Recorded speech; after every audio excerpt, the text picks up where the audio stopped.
नमस्कार सभी साथियों का श्री द्रोणाचार्य क्लासेज के डिजिटल प्लेटफॉर्म पे मैं राहुल आप सभी लोगों का हार्दिक स्वागत करता हूं।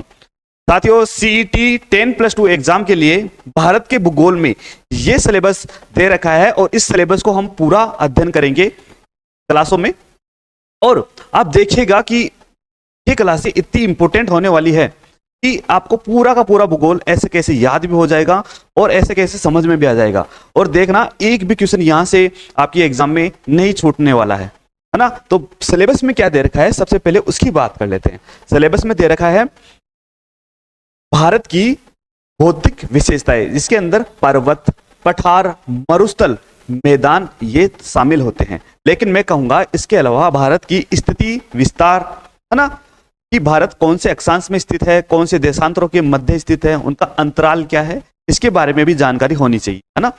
उसके अलावा दे रखा है प्रमुख नदियां, बांध, झीलें और सागर कि भारत की जो तटीय जो सागर है, जैसे कि हिंद महासागर की बात कर ले, बंगाल की खाड़ी की बात कर ले, अरब सागर की बात के बारे में भी हमें पढ़ना पड़ेगा। साथ ही में वहां पे जो द्वीप समूह है उनके बारे में भी थोड़ी सी नॉलेज में लेनी पड़ेगी, थोड़ी बहुत। उसके बाद वन्य जीव अभ्यारण्य को हमें स्टडी करना पड़ेगा ना, वन्य जीव अभ्यारण्य। और इस वन्य जीव अभ्यारण्य में एक चीज आप मान के चलिए, करंट को लेकर, है ना, करंट को लेकर ही क्वेश्चन पूछेगा ना, करंट अफेयर जरूर याद होना चाहिए। करंट को लेकर यहां से क्वेश्चन पूछे जाएंगे वन्य जीव एवं अभ्यारण्य को लेकर।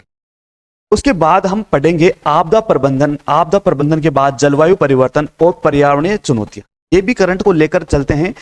ये सारे टॉपिक यानी कि अंत के 2 सिलेबस वाले टॉपिक ज्यादातर क्वेश्चन करंट को लेकर बनेंगे। वर्तमान में भारत में कितने रामसर स्थल हो गए हैं, अभ्यारण्य कितने हो गए हैं, कौन से अभ्यारण्य की क्या विशेषता है ना, जो अभ्यारण्य के। और उसके अंदर भी कई पारिस्थितिकी को लेकर क्वेश्चन पूछे जा सकते हैं, है ना। मैंग्रोव वनस्पति को लेकर प्रश्न पूछे जा सकते हैं। दलदली भूमि को लेकर, जो कि दलदली भूमि रामसर साइट होती है, वहां पर किस प्रकार की पारिस्थितिक तंत्र बनता है, उनको लेकर भी क्वेश्चन पूछते हैं। जैसे कि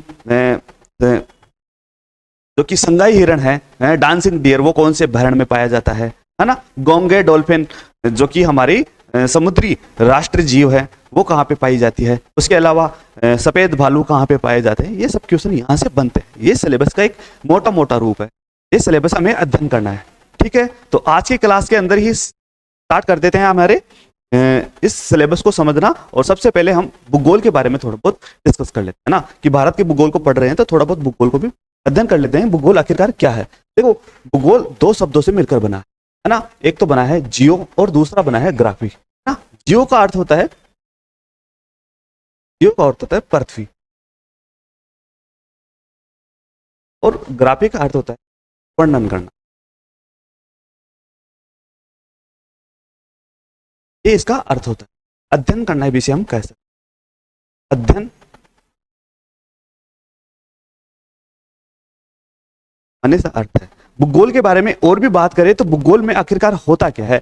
भूगोल में सीधा सा बात है, भूगोल में पृथ्वी का वर्णन करने वाला जो भी कारक होते हैं, जो भी बातें होती है, वो सभी भूगोल के अंतर्गत आती है ना। अब भूगोल के अंदर 2 चीजें शामिल की जाती है ना। 2 चीजें कौन कौन सी है कि भूगोल का पिता किसे कहते हैं। एक तो आधुनिक भूगोल का पिता अलग है, और जिन्होंने भूगोल शब्द का प्रयोग किया है ना, वो प्राचीन भूगोल का पिता है। यानी कि भूगोल शब्द का सर्वप्रथम प्रयोग किसने किया है। भूगोल शब्द का प्रयोग किसने किया है, ये किया है इरेटोस्थनीज ने। इरेटोस्थनीज ने भूगोल शब्द का क्या किया है, प्रयोग किया है। तो प्राचीन भूगोल के पिता, प्राचीन भूगोल के पिता, ये किन्हें कहते हैं, ये कहा जाता है इरेटोस्थनीज को, है ना। इसी प्रकार से एक सिंपल सा क्वेश्चन और बनता है कि आधुनिक भूगोल का पिता किसे कहते हैं। आधुनिक भूगोल का पिता,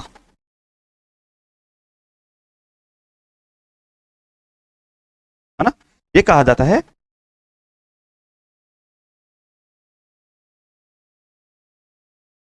अलेक्जेंडर वॉन हमबोल्ट को।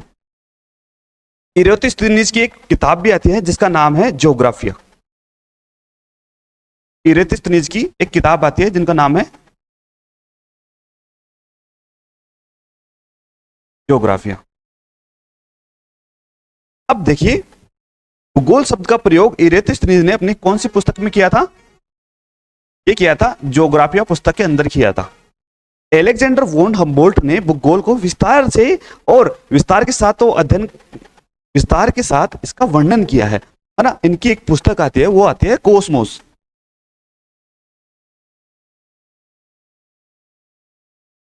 कोसमोस इनकी पुस्तक आती है और कोसमोस 5 खंडों में आती है।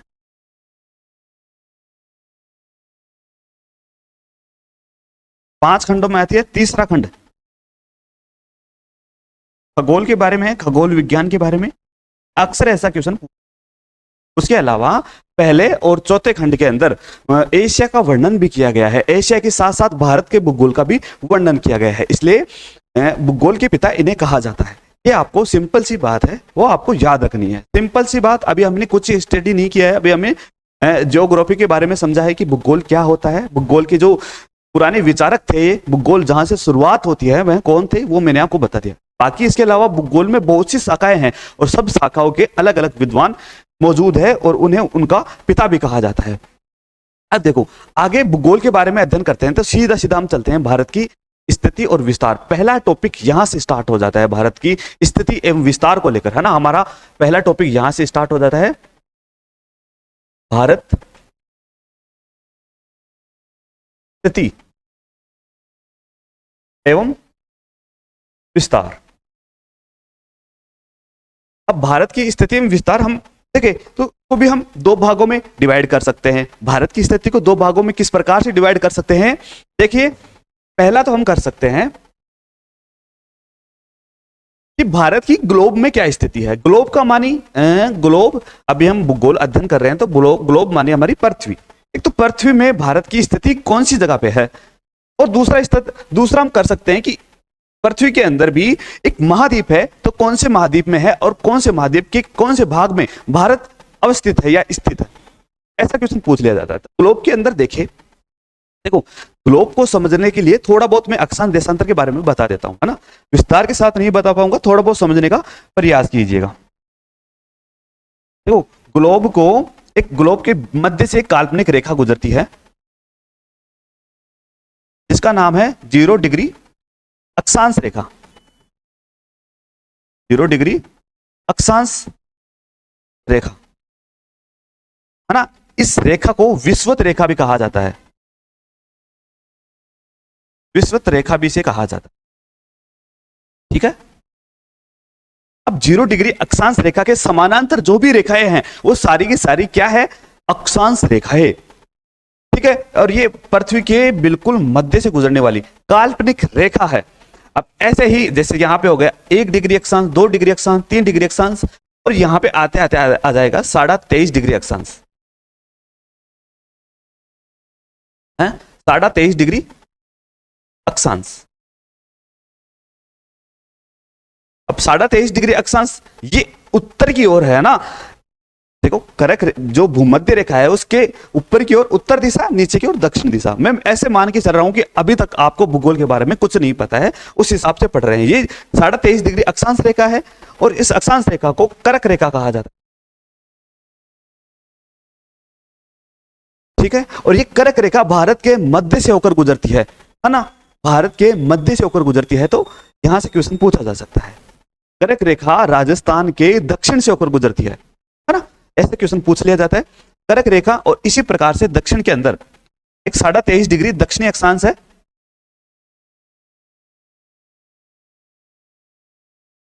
दक्षिणी अक्षांश,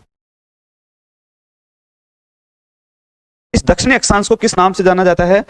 इस दक्षिणी अक्षांश को नाम से जाना जाता है मकर रेखा। भूमध्य रेखा, 0 डिग्री अक्षांश, विषुवत रेखा। इस देखो 0 डिग्री अक्षांश को 0 डिग्री अक्षांश रेखा कहा जाता है, विषुवत रेखा कहा जाता है, और ये मध्य से गुजरती है तो इसे भूमध्य रेखा भी कहा जाता है ना। भूमध्य रेखा, ठीक है। अब ऐसे ऐसे आगे चले, थोड़ा बहुत देखो अक्षांश के बारे में जानकारी ले लेते हैं, थोड़ा थोड़ा ऊपर चलते हैं। तो थोड़ा थोड़ा ऊपर की बात करें, यहां पर 66 डिग्री एक रेखा आती है ना, उस रेखा का क्या नाम है? और यहाँ पे दक्षिण में भी एक 66 डिग्री एक रेखा आती है ना, ये भी अक्षांश रेखाएं हैं, ठीक है। इसे कहा जाता है आर्कटिक रेखा या फिर वर्त इसे कह सकते हैं ना। इसे जो नीचे है 66 डिग्री दक्षिण अक्षांश की, इसे कहता है अंटार्कटिक वर्त।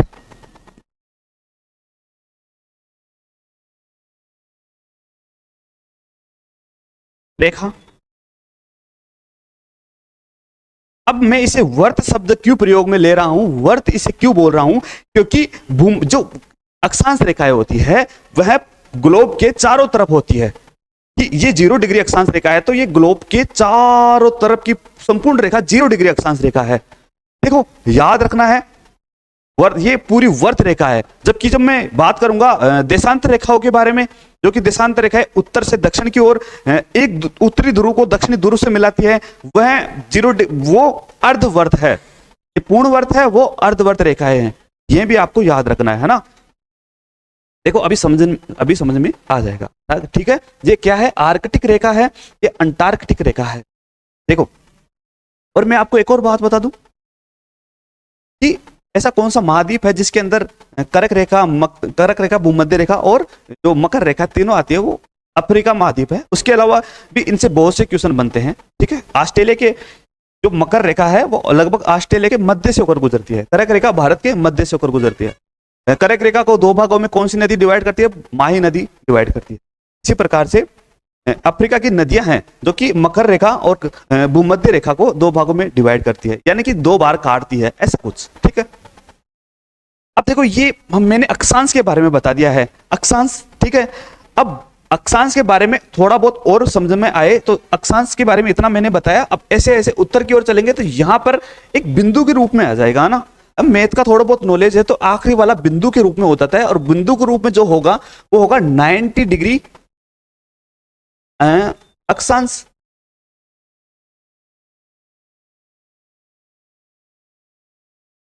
नाइन्टी डिग्री अक्षांश होगा। और एक और चीज यहां पे याद रखनी है,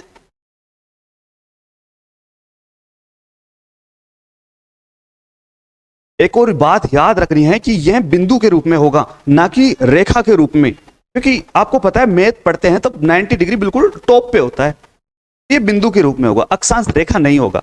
इसी प्रकार से यहां पे ये दक्षिणी ध्रुव है, ये उत्तरी ध्रुव है।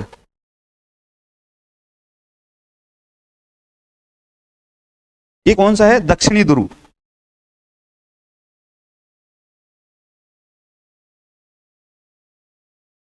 ये भी बिंदु के रूप में होगा, 90 डिग्री बिंदु के रूप में होगा। अब ऐसा क्वेश्चन पूछा जाता है टोटल अक्षांश रेखाओं की संख्या कितनी है? सिंपल सा क्वेश्चन बनता है। अब आप गिनोगे कि 0 डिग्री से उत्तर की ओर 90, 0 डिग्री से नीचे की ओर 90, यानी कि टोटल मिलाकर कितने हो गए? 180। और 0 को भी तो काउंट करना पड़ेगा, क्योंकि 0 के ऊपर 1 आएगा, 0 के नीचे भी 1 आएगा, तो 0 को भी काउंट करना पड़ेगा। तो इस प्रकार से काउंट कर लिया जाता है। 181 टोटल रेखाएं कितनी है? अक्षांश रेखाएं 181। 181 टोटल रेखाएं नहीं है। टोटल रेखाएं कितनी है? टोटल रेखाएं हैं कितनी? टोटल रेखाएं हैं 179 टोटल रेखाएं, ठीक है। 179 ये कितनी है? टोटल अक्षांश रेखाएं।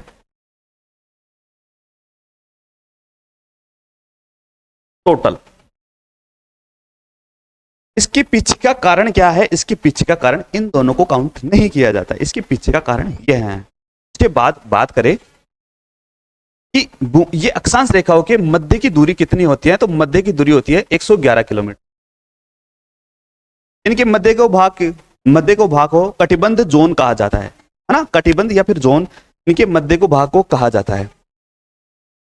अब जैसे जैसे भूमध्य रेखा के उत्तर की ओर चलते हैं तो मतलब जो कि ऊपर की ओर चलते हैं तो जलवायु में नमी और ठंड देखने को मिलती है, मतलब जलवायु शुष्क हो जाती है और शीत जलवायु हमें देखने को मिलती है। उसी प्रकार से भूमध्य रेखा के उत्तर या दक्षिण की तरफ जाएंगे तो जैव विविधता में हमें कमी भी देखने को मिलती है।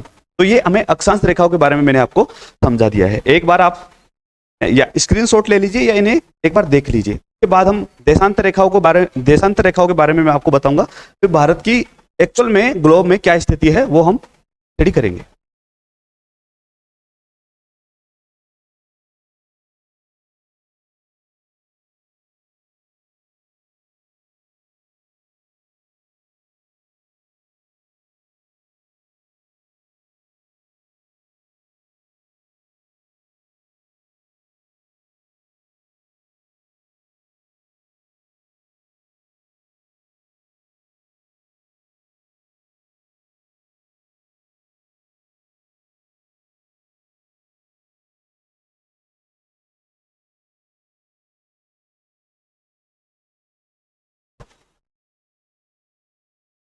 अब भारत एक देशांतर रेखा भी होती है, ये हमारा ग्लोब है, देशांतर रेखा है।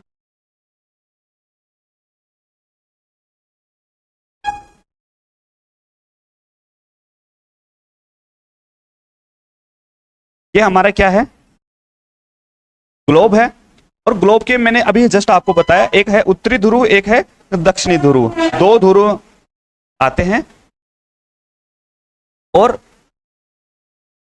1884 में सम्मेलन जो कि कहां होता है, वाशिंगटन में।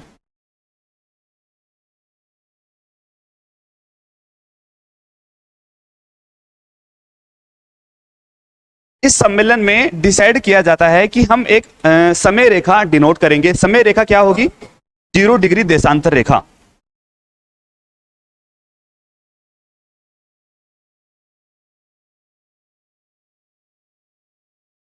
समय रेखा, और इसे अर्धवर्त रेखा भी कहा जाता है। अब देखिए 1984 वाशिंगटन सम्मेलन में यह डिसाइड किया गया कि लंदन शहर के अंदर एक ग्रीनविच वेधशाला है, उस ग्रीनविच वेधशाला को हम अंतरराष्ट्रीय समय रेखा मान लेते हैं, क्योंकि लगभग उसका तुक यह भी देखा जा सकता है कि वह वेधशाला भूगोल के लिए बहुत ही ज्यादा इंपॉर्टेंट रही है। वहां पे भूगोल के बड़े बड़े आविष्कार और बड़े बड़े जो कि रिसर्चेज वहां पे हुए हैं। तो इस प्रकार से यह मान लिया गया, लंदन में स्थित ग्रीनविच वेधशाला ना,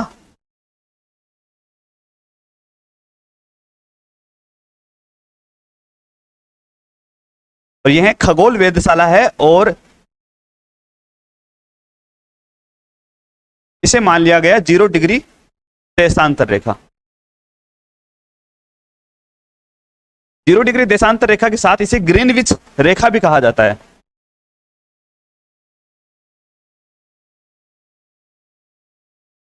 और यह अर्धवर्त रेखाएं होती है, देशांतर रेखाएं सभी अर्धवर्त होती है।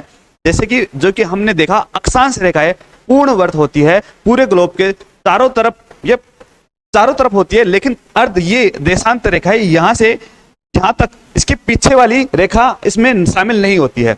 इस प्रकार से टोटल रेखाएं हम देखें तो टोटल रेखाएं कितनी हो जाती है, 360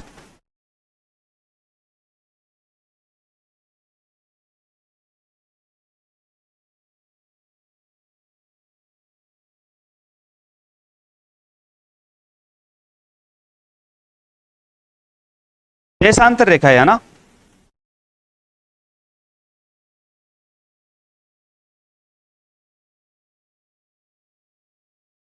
तीन सौ साठ टोटल कुल देशांतर रेखाएं हैं। और ये अर्धवर्त रेखाएं होती है, वो मैंने आपको बता दिया है। अब ये किस प्रकार से बनती है, ये उत्तरी ध्रुव को दक्षिणी ध्रुव की ओर मिलाती है।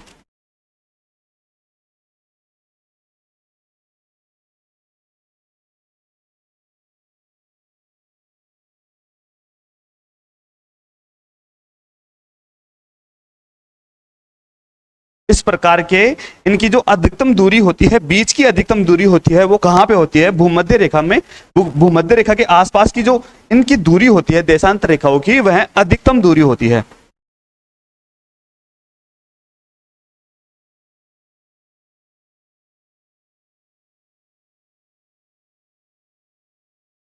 भूमध्य रेखा के आसपास अधिकतम होती है।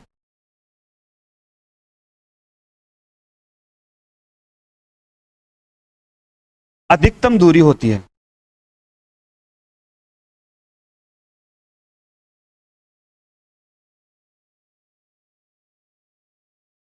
ठीक है, अधिकतम दूरी में कितनी दूरी होती है, इनकी टोटल दूरी होती है 111 किलोमीटर। ये लगभग है 2-3 किलोमीटर भी इसमें ऐड कर लिया जाता है, लगभग 111 किलोमीटर माना जाता है।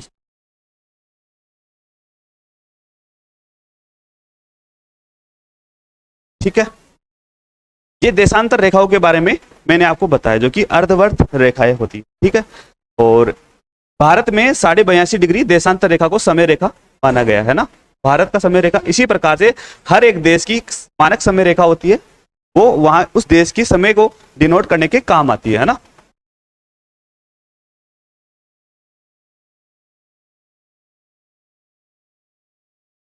अब ठीक है, जैसे मैंने आपको देशांतर रेखाओं के बारे में बताया, इसी प्रकार से हमने अक्षांश रेखाओं के बारे में भी स्टडी किया है ना। अब भारत की इसी प्रकार से स्थिति और विस्तार को हम देख लेंगे।